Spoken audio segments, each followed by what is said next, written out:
宝宝们，如果让你一辈子和一个自己并不相爱的人携手一生，且没有性爱生活的方式步入婚姻殿堂，你是否愿意？我勒个去，你肯定会大吼一声：大象啊，你是不是傻了呀？在这样一个高度发达文明的社会里，谁还会选择和一个并不相爱的人待在一起一辈子？难道这个人还拿着刀逼你不成？别，我的朋友们，你先别激动，我们先来观看一组数据。根据日本权威婚恋机构 CALAS 发布的一组数据，全日本正在寻找或正在满心期待想要过上这种无爱无性婚姻生活的人，占到了全日本人口总数的1%。换句话说，根据最新日本人口统计的相关数据，截至2023年8月，日本的人口总数为 1.2443 亿人，1%的人口数量即为124万人之多。是的，我的朋友们，你真的没有看错，就在现时代的日本国里，有124万之多的日本男女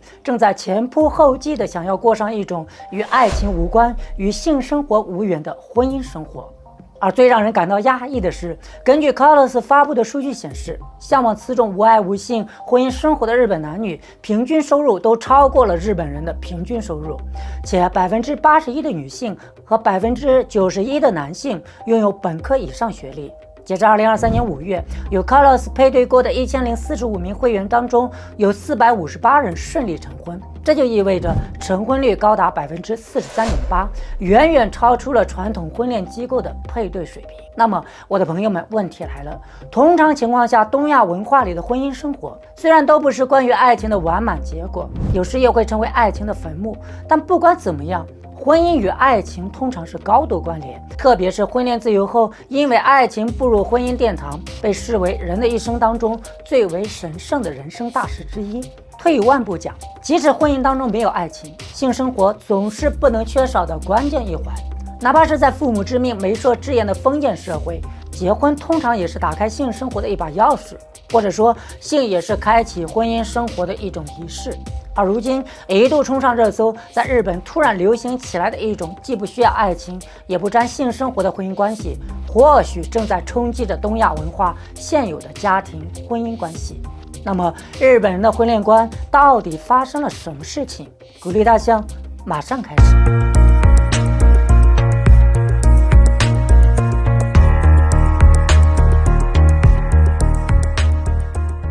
大家好，欢迎收看万象奇谈，我是大象。上述长达2分钟铺设深埋的悬念，其实并不是件新鲜事儿。早在去年2023年3月，有关日本人年轻人正在尝试的一种新型婚姻模式——有情婚就已经出现报端。只是那个时候刚刚看到报道的大象，感觉似乎与同性恋人群为躲避家长的逼婚而采取的行婚生活并没有什么不同。哪怕是今日有情婚的报道再次频繁冲上热搜，我想你也会和大象一样，第一印象通过字面的意义，你会认为或许就是日本年轻人为躲避家人和亲友的催婚，不得不采取的一种朋友与朋友之间的形式婚姻。但很遗憾，当大象深入了解这个叫做有情婚的名词，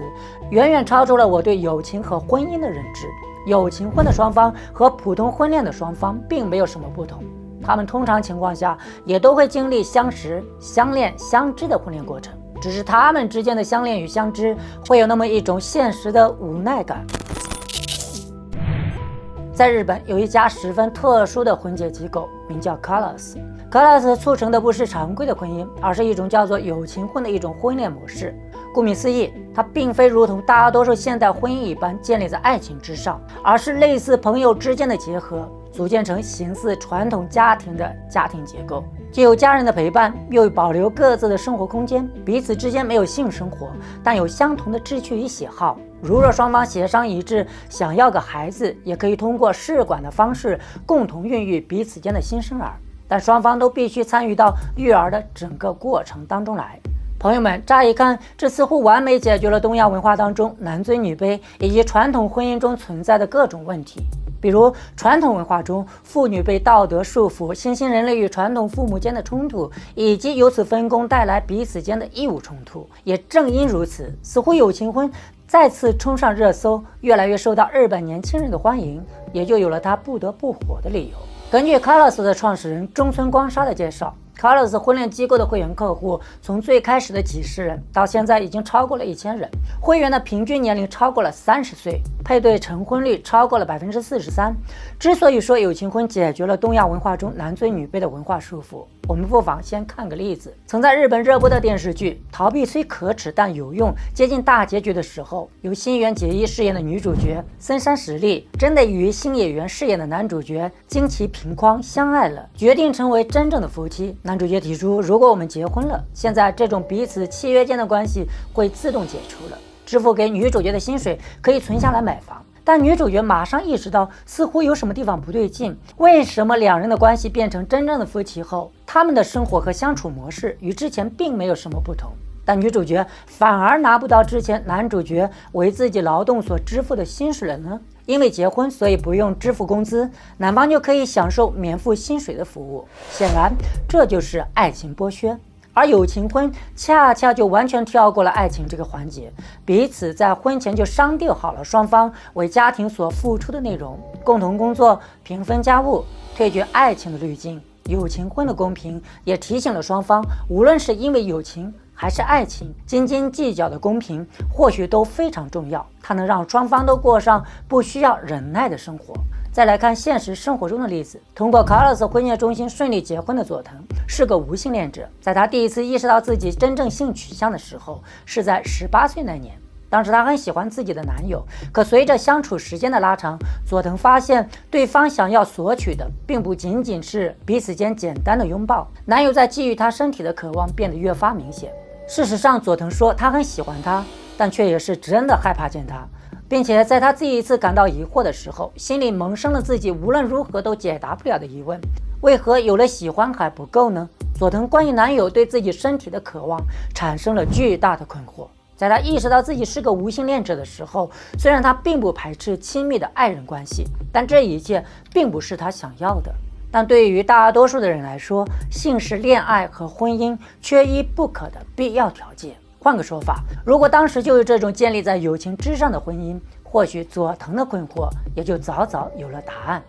在 Carlos 的案例中，还有一个30岁出头、结婚5个月的女性，曾有过类似的烦恼。她在感情中一直处于很被动的状态，每次都是被迫的接受对方的表白，却无法自主产生强烈的感情。就算是恋爱了，她常常觉得自己好像是个观众，在观看对方的一场表演，而自己的感情浓度和对方总是相差甚远。也不擅长被别人当作女朋友对待，气愤到了对方不由自主地想要与自己发生肢体接触，她却对此非常排斥。但凡对方提出性接触的要求，她都没有办法给对方一个完美的答案。她明白自己无法恋爱，但她总能把对方变成好朋友般的期待。同时，她希望不要再一个人扛起生活，真心需要一个志同道合的生活盟友。Carlos 认为，这样的女生具有明显的有情婚的特质。K 是一个已经奔四的已婚男人，对他来说，婚姻是他的避难所。虽然他和太太并不相爱，年少时的 K 就明白自己喜欢男孩子，但他出生在日本的乡下，那里民风保守，坦白自己的性取向是一种无法想象的疯狂。于是 K 决定一辈子也不会向父母透露这个秘密。从20岁出头 ，K 就开始规划结婚。他那时没有有情婚的概念，只有一些线上社区会定期举办一些意思相近的相亲活动。经过长达5年的寻找，K终于如愿和一位同样是同性恋的姑娘结了婚。就算没有浪漫关系，但我们可以一起聊天，一起喝酒。她是一位同样有情有义，可以和自己正常聊天，但又不会让我情绪化的人。只不过这段婚姻需要从最艰难也是最务实的问题开始。K硬着头皮谈一些在浪漫关系里说不出口的事情，比如1年的收入是多少，1个月花费多少，出去玩通常开销是多少。K很感谢这段有情婚，他帮他避免了不少不必要的麻烦。结了婚，他便可以让父母感到安心，还能堵住单位同事的嘴巴。因为同性恋的身份会直接影响到他的晋升。像 K 这样的性少数群体在日本并不少见，如果能晚生几年，他甚至可以前往有情婚介所大方相亲。有情婚介所机构 Carlos 的创始人中村光沙观察到，日本社会性少数群体的婚姻需求很难被正视，这一部分人总是被排除在公序良俗之外。中村光沙认为，东亚文化里的性少数群体与西方社会的性少数群体在数量上明明占比相当，但东亚文化里的性少数群体总是背负着沉重的羞耻感。之所以创建 Colors 友情婚介机构，也是特别想让这部分的性少数群体能够敞开心扉，彼此包容。毕竟是要共度余生的人，灵魂的交织在他看来尤为重要。在日本，有很大一部分性少数群体是 Colors 的出现而有了殊死搏斗的斗志。Colors 的撮合机制非常直接跳过所谓婚姻当中最核心的机理关于爱情，因为爱情褪去，也只剩下友情或亲情，而往往生活中之所以会发生矛盾和争吵，往往就是褪去爱情滤镜后的鸡零狗碎。Colors 要做的就是把那些鸡零狗碎的生活细节打碎重组，在婚前就让当事的双方认识并讨论到相关的合作守则里。即使你没有浪漫和性的感觉，你也可以拥有亲情和友情，这样就可以重组家庭了。为了能够让来到 Colors 的男男女女顺利找到灵魂伴侣， Colors 会对参会的会员进行严格筛选，机构人员会进行初步面试以及长时间的了解客户。换句话说，还真的不是像国内线上的婚恋机构那样有钱就可以注册了事。在婚前，双方需要进行数月的交流。Colors 甚至会专门为相亲的会员提供一本讨论手册，手册里详细罗列了婚姻里的可能会出现的争吵细节，确保两人能顺利进入朋友关系。这样听来，似乎友情婚改写了传统婚姻对自我和自由的剥夺，更像一场基于明确规则的人生合伙。友情婚似乎带着救赎的意味降临，让很多人看到友情婚除了坟墓之外的新可能。然而，现实真的会这么理想吗？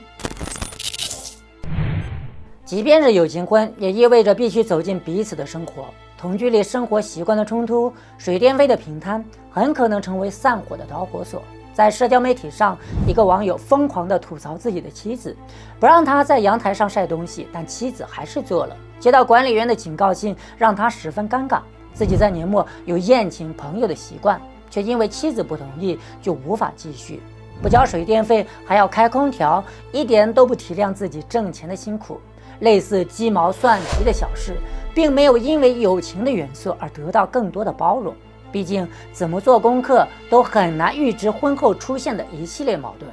即便有类似的负面个例，友情婚仍然得到许多人的青睐，原因就在于它重塑了婚姻的价值，并非爱情加牺牲的结果，而是感情加合伙人的组合。友情婚最大可能让双方做回自己，友情婚中的磨合并不会委屈自己。女性相较于传统家庭，也不必牺牲自己的事业，可以继续追逐自己想要的生活。如果一旦关系打破了之前的诺言和平衡，离婚更像是合伙人投资失败后的和平散伙，没什么纠缠，可以分得干净利落。或许正是友情婚对于婚姻关系的过分理性，没有对浪漫关系的想象。在日本，友情婚群体也常常被嘲讽为受挫的边缘人。和华人世界里的大多数父母想法类似，日本的社会观念里，不结婚是一个人的人生缺陷，甚至能影响到这个人在社会中的社会评价或社会形象，以及事业升迁中的上升通道。想结婚不是纯粹由个人意志而决定，往往会受到社会观念的塑造。根据新闻媒体的报道，2016年，在20多岁的日本年轻人当中，60%的女性和76%的男性都没有伴侣，但80%的未婚人群还是把婚姻看成主要的人生目标。报道中的数据表明，20年后的日本，单身人口将超过半数，独居人数将占到总人口的40%。这也是日本政府之所以连续出奇招，鼓励日本男女结婚生子的根本原因。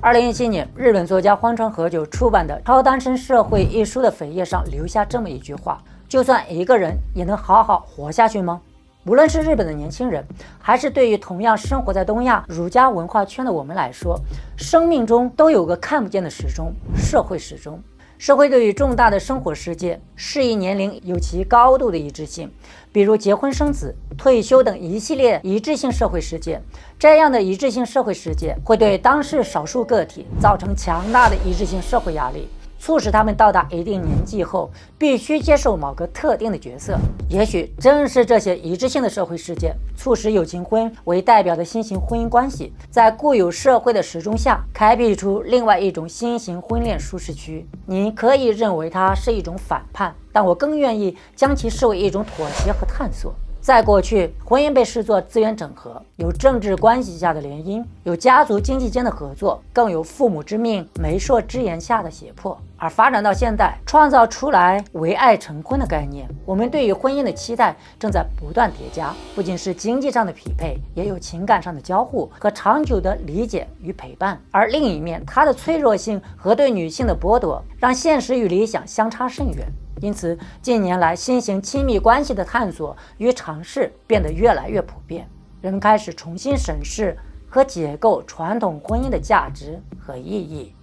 在日本之外，关于有情婚的人生合伙实验也在不断的进行。2022年，2名来自新加坡24岁的女生4月和妮妮决定共度余生。她们很小的时候就成了最好的朋友，中间分隔5年，各自发展。然而，就在这分开的5年里，对方的重要性却显现得越发明显。于是，在分隔了5年后，他们决定成为彼此的伴侣。和日本出现的有情婚一样，他们虽然将对方放在伴侣的位置，但彼此间并不会发生性关系，并且两人也没有放弃和别人约会恋爱的权利。他们甚至考虑到财务、事业等方面的问题，还花费了1年的时间实验这种关系的可行性。最后，两人开开心心地搬到了洛杉矶，开始甜蜜的生活。在中国，也有部分的男女开始挑选自己的人生合伙人。买房、此等大事，在国人看来，要么是和家里的亲人共同承担，要么是和结婚的伴侣共同签字。可近年来，国内越来越多的女生